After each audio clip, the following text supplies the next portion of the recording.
Okay, let's suppose this is the edge of your roof here.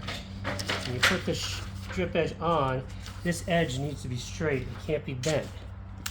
So what we think happened was when the roofers put it on, they bent it slightly like this. So when you push it like this and it's not straight along the edge, see how this wrinkles? You get the ripples. So if you straighten it out and you screw it on straight, there's no ripples in between the nails.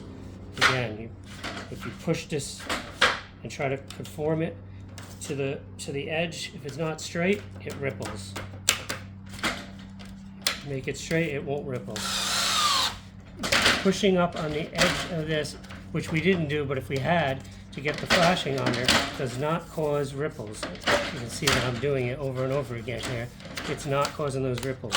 But I can very easily cause those ripples by pushing the strip edge in and not screwing it straight, keeping it straight along the edge of the roof. This is the video of me installing the flashing on your home. You can see that I do not lift or even touch the drip edge. We just slip the flashing underneath it.